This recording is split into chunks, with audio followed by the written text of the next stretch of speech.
Hello বন্ধুরা, কেমন আছেন সবাই? আশা করি সবাই অনেক অনেক ভালো আছেন। তো বন্ধুরা, ইমো অ্যাপের চ্যাট স্ক্রিনে নিজের প্রিয় মানুষের পিক কীভাবে সেট করবেন, তো সে বিষয়ে আলোচনা করবো আজকের এই ভিডিওতে। তো বেশি কথা না বেরিয়ে চলেন ভিডিওটি শুরু করা যাক। তো এই জন্য সর্বপ্রথম আমাদের আসতে হবে ইমো অ্যাপে। তো আমরা ইমো অ্যাপে চলে আসবো। ইমো অ্যাপে চলে আসার পর আপনাদের যে প্রিয় মানুষের অ্যাকাউন্টে আপনার পিকটি সিলেক্ট করতে চাচ্ছেন, তো সেই অ্যাকাউন্টটি সিলেক্ট করে নেবেন। তো আমি একটি অ্যাকাউন্ট সিলেক্ট করে নিচ্ছি। তো আমি এটা সিলেক্ট করে নিলাম। আপনারা আপনাদের প্রিয় মানুষের অ্যাকাউন্টটি সিলেক্ট করে নেবেন। তো নেওয়ার পর আপনারা উপরে থ্রি ডট দেখতে পাচ্ছেন, তো আপনারা এই থ্রি ডটে ক্লিক করে দিবেন।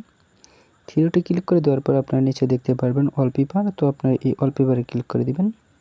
ওয়ালপেপারে ক্লিক করে দেওয়ার পর আপনারা এখান থেকে দেখতে পাবেন প্লাস আইকন, তো আপনারা এই প্লাস আইকনে ক্লিক করে দিবেন।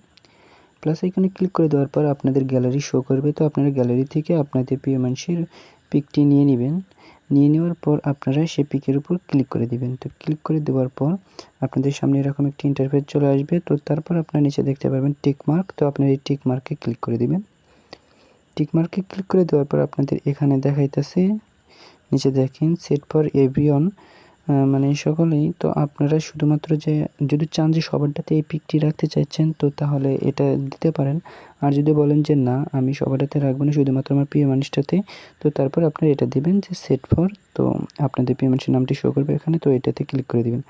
তো এটাতে যখন ক্লিক করে দিবেন তখন দেখতে পাচ্ছেন যে নিচে, আমি আপনাকে দেখাই যে নিচে দেখেন, এই যে এর নিচে আপনারা প্রিয় মানুষের পিকটি অটোমেটিক্যালি অ্যাড হয়ে যাবে, বুঝছেন?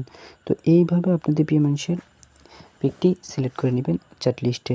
তো আজকে ভিডিও এ পর্যন্ত। যদি আমার ভিডিওটি ভালো লেগে থাকে তাহলে আমার চ্যানেলটিকে সাবস্ক্রাইব করবেন। এরকম নতুন নতুন ভিডিও আপনাদের মাঝে নিয়ে আসবো। তো ভালো থাকুন, সুস্থ থাকুন, আল্লাহ হাফেজ।